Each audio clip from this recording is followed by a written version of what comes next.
And our next two present stand in stark contrast to the age of one and done.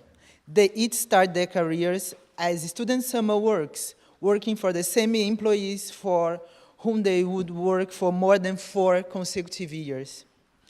Joann Lublin became the Wall Street Journal's first female summer intern for the Washington Bureau in 1969. In 1971, she was the first woman hired as a reporter for its San Francisco bureau. She worked her way up the ranks, relocating to Chicago, Washington, London, and finally to New York, where she became the journal management news editor and wrote the Your Executive Career column. Joann shared the 2003 Pulitzer-Prize for stories exposing corporate scandals. In 2018, capping her 47 years career with the Wall Street Journal, Joann won the highest honor in business journalism, the Rare Loeb Lifetime Achievement Award. That award recognizes exceptional career contribution in reporting on business, financial, and economic news that informs and public and protects the private investors. Our second speaker is Nancy Abell, a co-founder of UCLA Law Women Lead, and is an employment litigation partner at Paul Hastings, where she began her career as a summer associate. Named by the National Law Journal as one of the decade's 40 most influential lawyers and to its inaugural litigation trailblazers and pioneers. List of lawyers who have changed the practice of law through innovative litigation techniques. A number of her briefs in high-profile cases are featured in our legal writing book, so all the students here in UCLA Law must know her. Point made, how to write like the nation's top advocates. They are here to inspire us with important insights for Joann's book, Earning It, Hard-won lessons for trailblazing women at the top of the business world. Thank you very much. Thank you very much.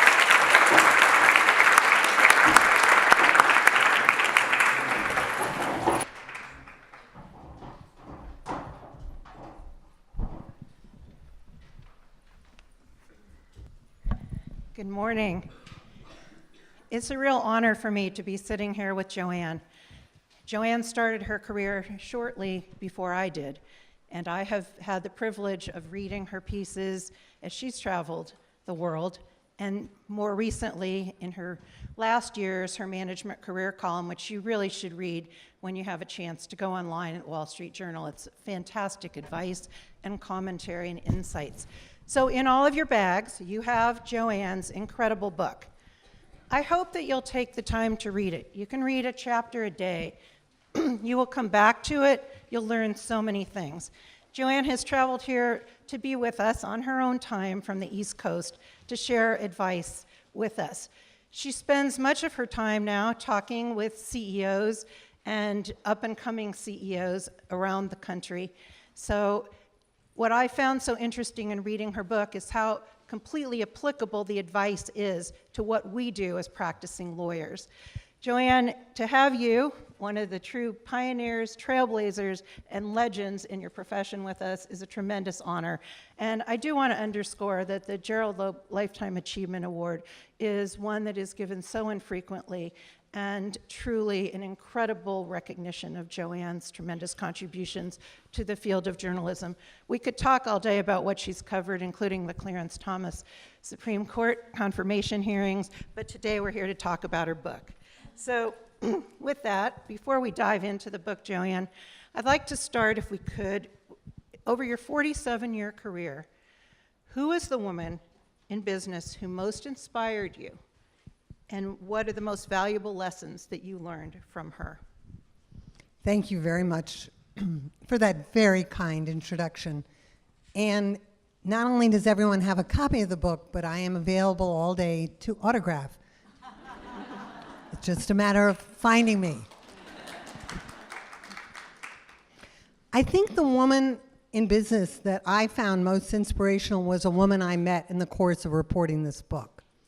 The book reflects interviews with 52 high-ranking corporate executive women, of whom nearly 2/3 are experienced public company CEOs. And of those, the one that I found the most inspirational was Mary Barra, the CEO of General Motors. And you'll be amused when you hear what I found so inspirational about her. The day I interviewed her for the book, as I did with virtually all the women who I met in person, I asked her if I could take her picture, not to appear in the book, but just as a frame of reference when it came to write the book. She immediately put her hand to her face and her hair, and she's like, you know, my makeup's gone. I've been going nonstop since 5:30 this morning. Do you really have to take my picture? And it was this tremendous sense of humility. Here's a woman who is the CEO of the biggest auto manufacturer in America, and she's too humble to let me take her picture that will never appear anywhere. The other issue about Mary that I found so impressive was that from the outset of her career, she was committed to walking in the shoes of the people that she worked with. And again, there's this wonderful story that you'll read in the book about when she gets through her work-study program, which GM paid for. She now has to go work for GM straight out of college. She's 23 years old. She's like a quality supervisor in an auto plant. Well, she's young, she's attractive, and pretty much everybody who works on the manufacturing line is a guy. Every morning she would come into this plant and she would get wolf whistled. And she finally goes up to one of the loudest wolf whistlers and she says to this young man, "What are you trying to do?" And he clears his throat and says, get your attention? She says, "Great. I'm Mary Barra. So nice to meet you. What's your name?" And they start having a personal relationship. She asks him what he does. And every day after that, whenever she comes into the plant, she looks him up. She goes over to him, greets him. And guess what? The wolf whistles disappear. The third way that I was so inspired by Mary Barra was the kind of bold position she took on ethical issues very soon after she becomes CEO. As you will remember, they discovered that there were faulty switches installed on up to 2.6 million cars. There were tons of recalls, but more importantly, there was a huge amount of house cleaning done by Mary Barra. There were a lot of heads that rolled, and at one point she said in a company-wide presentation, "I am going to change this corporate culture and get rid of this pattern of incompetence and neglect." That takes a lot of guts from someone who's relatively new in their tenure as CEO, but in particular, when you're the first woman CEO of GM. Did that answer your question, Nancy? I think so. So, Joann, what motivated you with everything else you have to do to write Earning It? Well, the inspiration for Earning It came from my daughter, Abra. And it grew out of a first-person essay that I wrote over 10 years ago for what was then a blog the journal had called Journal Women. At that time, Abra was starting her professional career. She had just gotten her MBA in nonprofit management. And I thought it would be helpful to Abra for her to hear what it had been like when I joined the workforce straight out of grad school at Stanford in the early 1970s. I wanted Abra to understand that as much as things were now better for women, they were not, as we like to say in our house, hunky-dory. And in fact, as I had stood on the shoulders of women who had come before me, I wanted her to also be a trailblazer, to also fight the fight, to make it easier for the women who one day after she had started in the workforce would be her juniors coming after her. So I write this first-person essay, and I talk about what it was like getting out of Stanford and going to work at the Wall Street Journal's San Francisco bureau, where I was very proud that I was the first woman hired as a reporter, although there were a dozen women elsewhere on the paper. But I soon found out that there had been women who had done reporting work during World War II at the Wall Street Journal. These were the secretaries. And of course, there were not very men around. They had all gone off to fight the war. And when the war ended, the men came back, and the women went back to being secretaries. One of the things I wrote about in this essay, which I called Remember the Barriers, was what it was like on my very first day in 1971 as a Wall Street Journal reporter. I walk into this office, 6 male reporters, 1 male bureau chief, and I notice that above, yes, typewriters, for several of these male reporters were pinup calendars. Now, for those of you who are too young to think what this might be, it is a physical object in which you have a female nude for every month of the year. And I thought, this is so incredible. How can this be at a professional office? At the Daily Northwestern, where I had worked for 4 years as a 24/7 slave, nobody would ever have done anything like that. We just put out a newspaper. And I thought, well, what can I do? I'm 22 years old, and this is my first job ever. But then I thought, there is something. So I went out and I bought a calendar with all male nudes. I would have taken him down, but that's the generational difference. But of course, 24 hours later, it disappeared. Any case, fast forward, I got so much reaction to Remember the Barriers, even Abra sent me an email, interesting, Mom, that I wondered whether women who had gotten further in their careers in business than I ever would or aspired to had also dealt with gender bias and had become better leaders as a result. But once I was done interviewing these 52 women, it became clear to me that dealing with gender was just one of many obstacles these women had faced along the course of their careers. A lot of them had professional setbacks of all kinds, getting fired, getting turned down for their first promotion, not getting a very good job when they first got out of college. They also had personal setbacks, cancer, husbands dying at young ages. And so at the end of the day, it becomes a leadership book, a book about how can we become better leaders in our professional life and also better human beings in our personal life by learning to deal with setbacks and obstacles and not only overcome them, but take lessons from them. Again, sorry about the lengthy answer. Good advice. I want to talk about the imposter syndrome. You write about this. It's a very common feeling among professionals. It's a feeling that we're not worthy of the highest roles, and that instills self-doubt in us. Some of your leaders confronted it at various points in their careers. How did they successfully work through these feelings of doubt and develop the necessary healthy level of self-worth?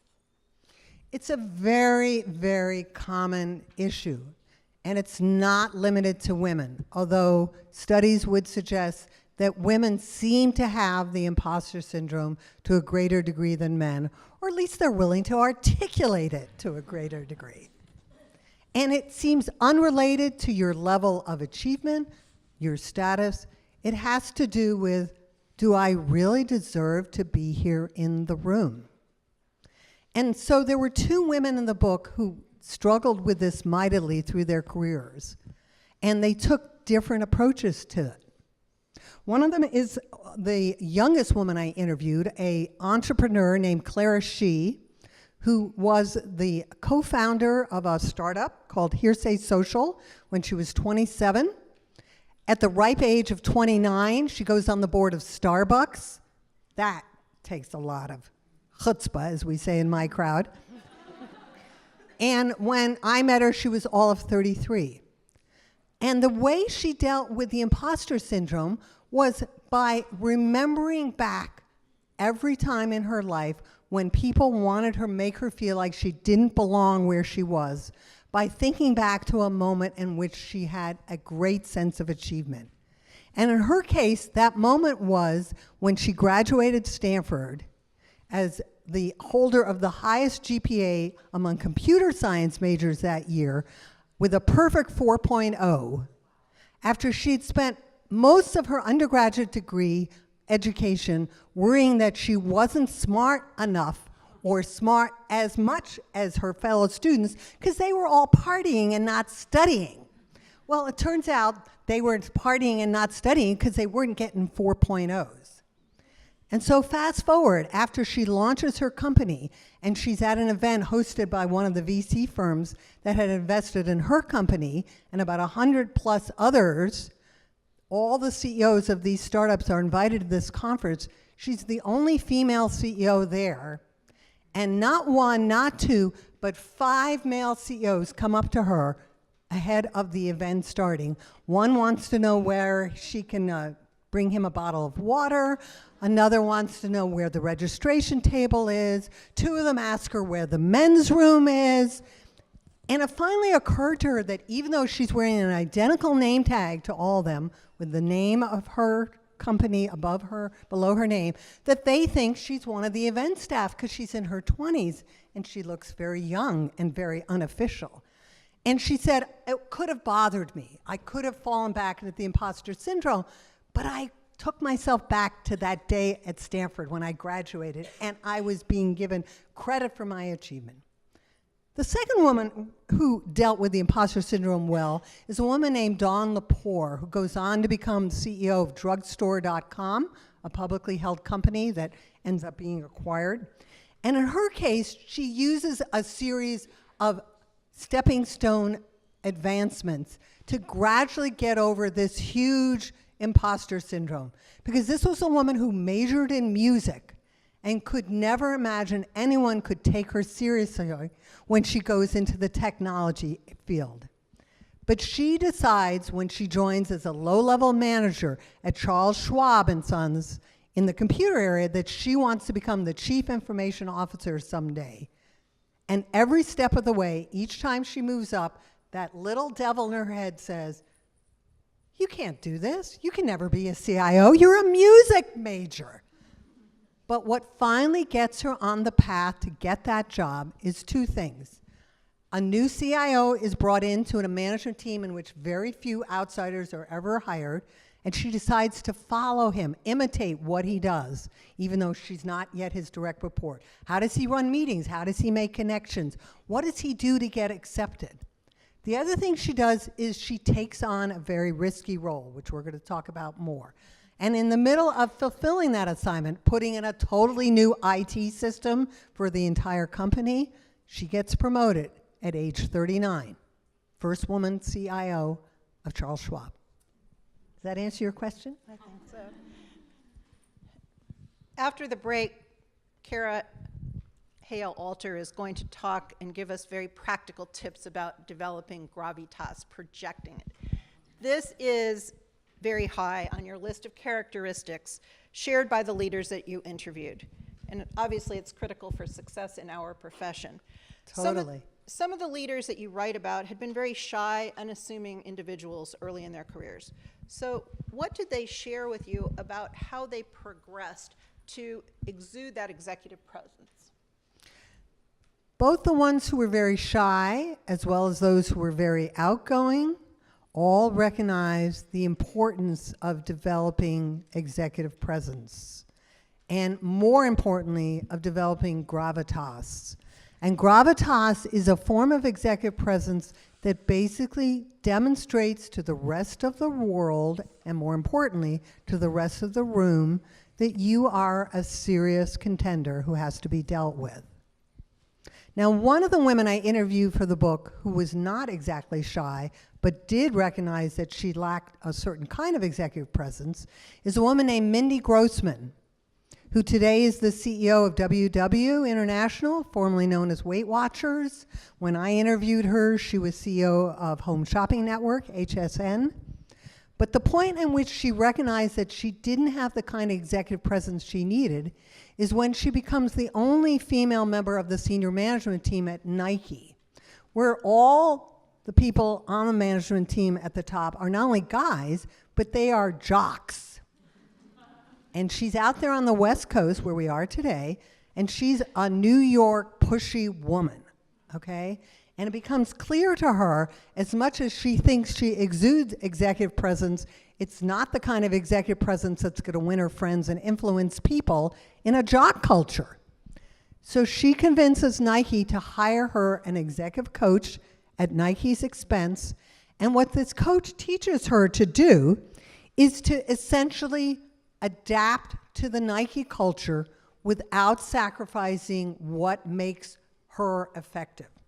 So among other things, she learns that rather than tell her team what it is she wants them to do, she ought to be quiet at the beginning of meetings and let them speak their points of view before she weighs in. But on the other hand, she will not give up her 4-inch heels and walk around the campus in sneakers, because that's not who she is. Another example of a woman who I think is much more soft-spoken and did need to earn gravitas is a woman I interviewed named Teresa Taylor, who ultimately becomes COO of Quest, the telecom company. Early in her career, she's promoted to a vice president and goes to her first meeting with all the fellow vice presidents, which of course are all guys. Enters the room, sits down, and one of the guys says, okay, so before we start, could somebody take notes? And all eyes are on Teresa. And Teresa thinks, if I want to be taken seriously, if I want these guys in this room to think that I actually belong here, I can't volunteer to take notes. And so she said it was the longest 90 seconds in her career. Finally, after 90 seconds, a guy goes, okay, fine, I'll take notes. The third example is a woman who also had learned early in her career about executive presence, but who, like many of your alums here, decided to give back. A woman named Penny Hersher, who was, again, a trailblazer in the tech world. And she was advising a woman who wanted to become an entrepreneur and wanted Penny's help while she was then CEO of a startup called First Rain about how to get people to invest in a woman-owned company. And when this woman shows up for her interview with Penny, she's wearing jeans, not a t-shirt, but not a very fancy shirt. She's really nervous. She keeps clicking her pen and swinging her leg and is not sitting with any degree of presence at this boardroom table, is very nervous. And so Penny coaches her about the fact that how you act is going to have a lot of impact as to whether you're going to convince people that you are actually somebody who is a grown-up. She doesn't say that, but in so many words. And one of the things she tells her to do is, rather than wearing what you're wearing today, you need to wear a monochromatic dress. I had to go look this up, okay? And she says, look up online. Every picture you ever see of Sheryl Sandberg, she's wearing a monochromatic dress. So the next time the would-be entrepreneur comes back to talk to Penny, she's wearing a monochromatic dress. Fast forward, I finally got to meet Sheryl Sandberg at a Wall Street Journal event about a year ago. And of course, she was wearing a monochromatic dress. And I go up to her and I tell her this story. And the woman who's standing next to her turns to her and says, is this true? Sheryl, do you always wear a monochromatic dress? She says, I have an entire closet full of them. It's really easy to get dressed in the morning. Well, you will see the women of lead who are speaking here today are much more varied and exciting, I think. A woman who's very much inspired me too, Anne Mulcahy of Xerox, once told you, there are moments of truth within your career that really do influence the rest of your career. What are some of the moments that women were able to recognize, and what did these leaders do with those moments to distinguish themselves and move forward? Well, I think Anne Mulcahy herself is the best example of what you're talking about here, Nancy. She goes on to become the first female CEO of Xerox.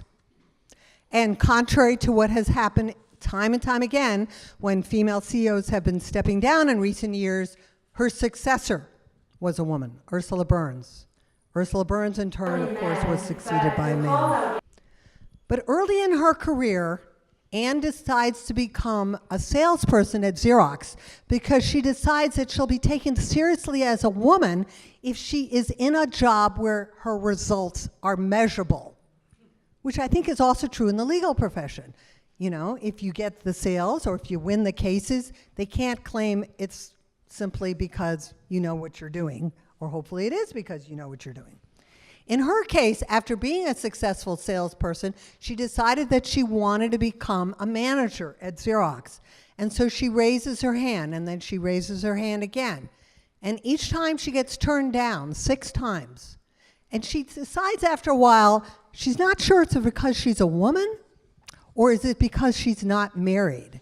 And the guys who are getting these managerial promotions all have wives at home to support. But she doesn't really know. Finally, for the 7th time, she applies to become head of the Maine region for Xerox. A more thankless task you could not imagine. It was probably the worst performing region at Xerox. And the guy who oversaw that region was not somebody who was warm and friendly. In fact, when she goes for the interview with this guy about whether he wants to pick her, by the way, he hasn't been able to get anybody else to take the job. She doesn't know that at the time. He has a map of New England up on the wall and says to Anne, "Do you even know where Maine is?" Well, luckily for her, he didn't have anybody else to give the job to her, so she gets the job. She goes to Maine. She doesn't move up there, but she does a lot of trips on, little tiny planes to very remote clients up in the remote regions of Maine. She has an all-male team, and she goes with them on sales calls.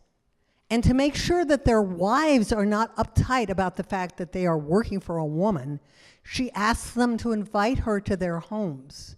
And so she has a tremendous bonding experience with these guys on her team. And lo and behold, Maine goes from being one of the worst performing regions to one of the best performing states within a very short time. But P.S., that really awful boss, the guy who had her figure out where Maine was on the map, which of course she knew, gives her absolutely no credit for what she's done. He soon leaves Xerox and invites a whole bunch of his direct reports to come work for him at a startup. Doesn't invite Anne.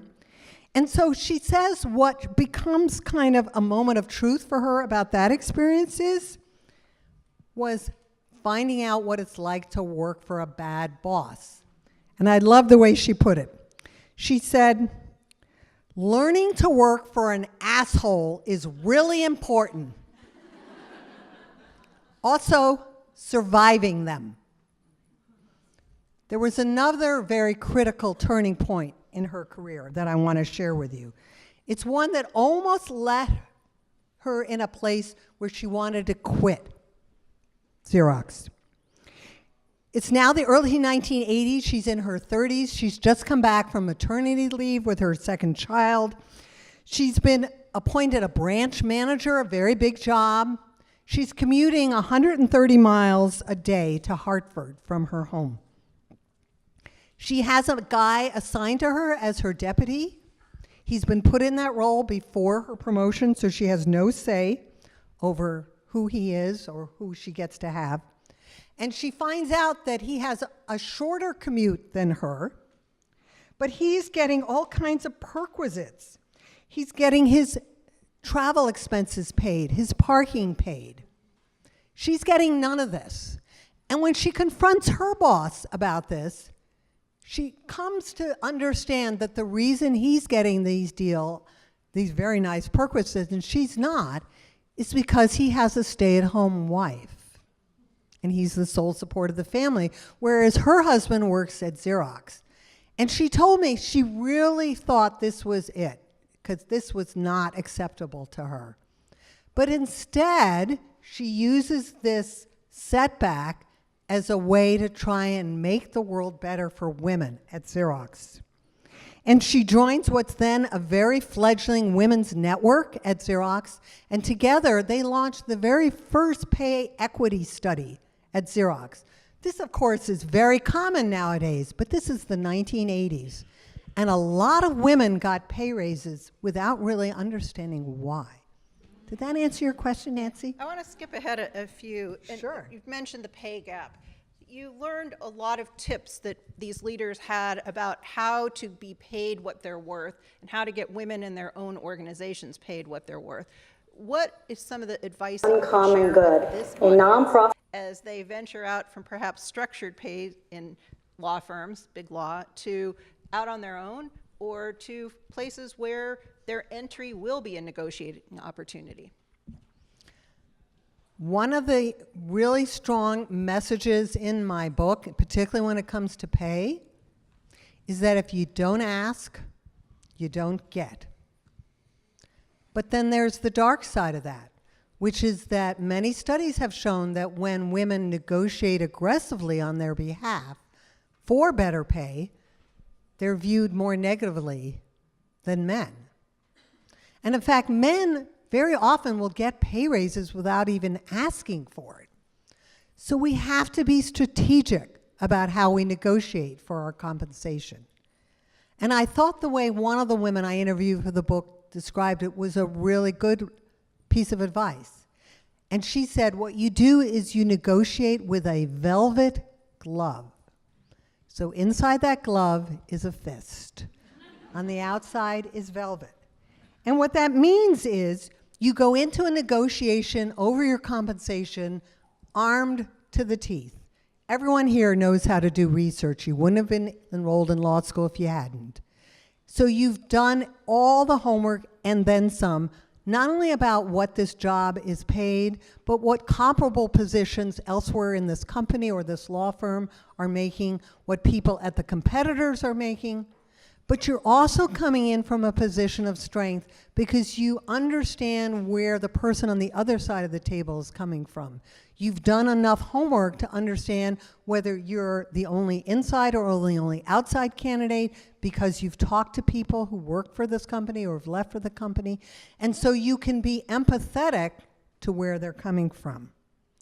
The other issue is you need to use your network to find out about the unspoken perquisites, the guy who's getting that nice little commuting benefit that's not in any of the handbooks. And you also should not be afraid to look for outside expertise. There are, Through LEAD. Through LEAD and through consulting firms. I covered executive pay for over 25 years for the Wall Street Journal. There is an entire fraternity of lawyers and compensation consultants who do nothing but keep track of what executives make. And even if you are at the beginning of your career, these are people that will want to get to know you because you represent a future source of income for them. So you go to them and say, hey, what does someone at this level, at this company, in this industry, can they expect to make? This is all part of your prep. Does that help? I'll give time for questions in a minute. I want to talk about risk, though, because one of the things that distinguishes particularly younger associates who are able to catapult up the ranks is their willingness to take risks, to take the opportunity to do something perhaps they're not ready for, sometimes to, and not often enough, to ask for that opportunity. What did you learn about these leaders and how they both took risks but also kept a safety net? You're never ever going to know what it's like to achieve your potential if you don't get out of your safety zone, if you don't stretch those mental muscles. But you also don't want to set yourself up for failure. Uncommon Good offers Too education. often, women, particularly in the corporate world, are given assignments that the guys don't want because they know these are totally no-win situations. And so how do you both take a risky role but make sure it's one where you at least have a fighting shot at getting to succeed? And I think Ellen Kullman was a great example of this. Ellen Kullman finds herself at DuPont, moved up in the ranks, and now is running a multi-billion-dollar business with thousands of employees when the then CEO asks her to take on a very risky role, start a completely new business for DuPont, safety consulting, something they'd never done before. And so she's very interested. So she says, okay, what kind of budget am I looking for? How many people will be working for me? What are the goals? the usual. And he's like, no, this is a clean slate. I want you to figure it out. She smartly says, I want a couple days to think about it, and puts out feelers to all her network, which is mostly guys, including her husband who's working at DuPont, and they all tell her, this is ridiculous, don't take it, this is a lateral move, you're doomed to failure. So she comes back and says to the CEO, tell me again why I should do this, in so many words. And he says, this is the future of DuPont. And so she says, okay, but I want a get out of jail free card. And he gives it to her. He says, do this for 6 months, for a year. If the new business does not get off the ground, if it's not really going well, I promise you an equivalent assignment elsewhere in the company from the one you gave up. So the announcement goes out, company-wide. Not a single person calls her or emails her. She can't even find somebody to be her executive assistant. The woman who was her EA at the multi-billion-dollar operating unit says, you know, I think I'll wait to see who the new boss is. She finally convinces a woman to come out of retirement. So fast forward, Ellen Kullman does a program with me last year about earning it. And I said to her, in that kind of an atmosphere, how did you put together a management team, right? She said, I gave the people I want on my management team the same get out of free jail card. Come, be on my team. This is a risky role. We don't know if this is going to work. And if it doesn't work, I promise I will find you something comparable to what you left. Well, of course, it's a fabulous success. She goes on to innovate again. And a few years later after that, the CEO moves out of his office. Ellen moves in. You mentioned adversity earlier. Many of the leaders were challenged with adverse circumstances, whether it's being fired, personal tragedies. What did they share with you in terms of the tools that they used to overcome those adversities? I think probably the most difficult adverse situation that any of these women had to deal with was getting fired, and particularly getting fired not when they were some summer intern somewhere, but when they were in a position of prominence.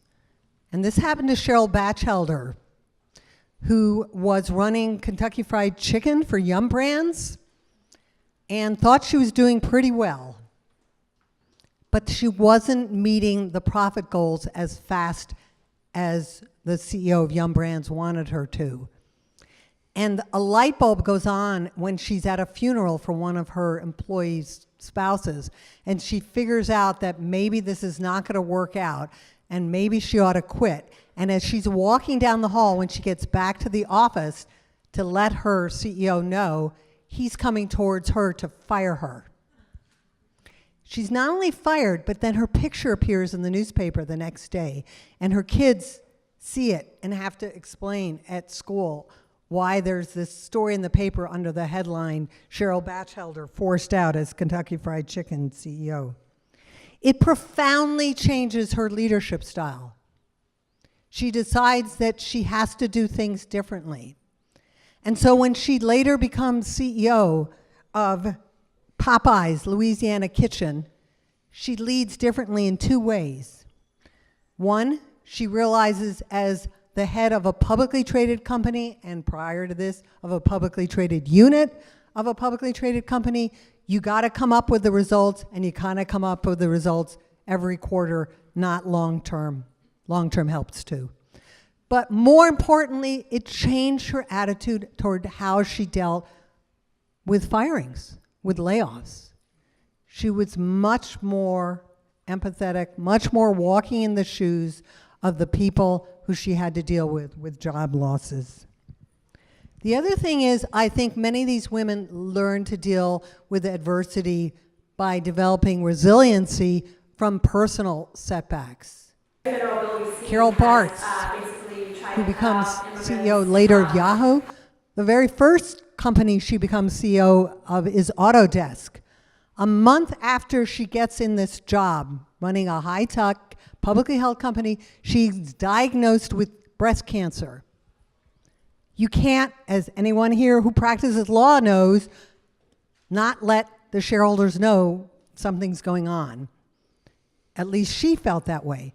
So a month into her tenure, she has a news conference and she announces that the next day she's going to be having surgery for the breast cancer. There's only one reporter in this news conference who has a question. It's a young man, and he raises his hand, and rather than saying, so who's going to be running the company while you're out on leave? He says, which breast? Now, Carol Bartz is not someone who ever minces words. And in fact, I wrote a story when she got fired from Yahoo that one of the reasons she got fired from Yahoo is that she used the F word so much. And so when I heard the story, I said, I hope you asked something back having to do with his private parts, maybe? She said, no, I was just so flummoxed. I didn't know what to do. But nevertheless, this was a adversity issue in which she learned to be resilient and to bounce back not only from the double breast cancer surgery, but from dealing with put-downs by men again and again, by making sure that they knew that she deserved to be in the room. Do we have questions for Joann? Anyone? Sharon. We'll repeat the question. Yes, the question is, can you address the question of being on the mommy track and how that affects women's careers? So the chapter in my book that deals with this issue has a really great title. It's a quote from one of the women, and it's called Manager Moms Are Not Acrobats. And the point of her quote was that you cannot have it all, but you can, in your own mind, decide that when you are at work, you're going to be fully present at work, and when you're at home, you're going to be fully present at home. And again, much easier said than done. And so I was quite surprised when I went to start writing this book to discover at least a half a dozen of these women, most of whom became CEOs, had stay-at-home dads as husbands, which I think made a very big difference. Any of you ever go to Ulta Salon?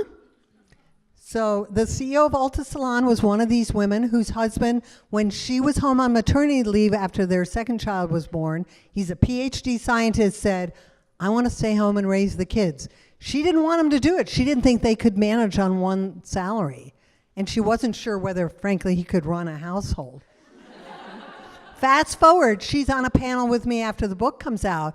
Her husband and her kids are in the audience, and I said to her, Mary, how would your career have been different if your husband had not chosen to be a stay-at-home dad? So I thought she would say, well, I wouldn't have been a public company CEO once, much less twice, which she has been and now is at Ulta. But that's not what she said. She said, well, I would have stopped at 2 and not had 4. Joann, before we wrap up, we've obviously established this network to try to advance women in the profession. Networking was critical to the success of many of the leaders you interviewed. What advice do you have for those here, particularly the students, about how to best use the network? If you've got a network, you got to use it. You've got to use it in every way imaginable, because that's the way the guys have always gotten ahead. And there's many ways in which this network can be useful to you, and you can be useful to the network. It can be as little as take the networking break we're about to have and go up to someone who is not your age, who is not your ethnic background, but who looks like something and someone interesting, and find out what you can about them. And through a network like this, you're going to be able to establish mentoring and sponsoring relationships. A mentor is someone who's going to be giving you helpful advice, but a sponsor is going to be someone like Clara Shih had, who got her that board seat at Starbucks. Her sponsor was a woman named Sheryl Sandberg. And there is a Sheryl Sandberg here today. Take advantage of this network and then find ways to give back. Because a mentoring and a sponsorship relationship only works when it's a two-way street. And you're like, hey, I'm a 1L. I don't have anything to bring to the party. No, you know what Instagram is. These women who graduated 30 years ago haven't figured it out yet, I can assure you. After my book came out, one of my millennial colleagues said, are you on Instagram? I was like, is that the scrapbooking site? Joann, we need to go to lunch. And she created my Instagram account. Joann, thank you so much for being here and for your book.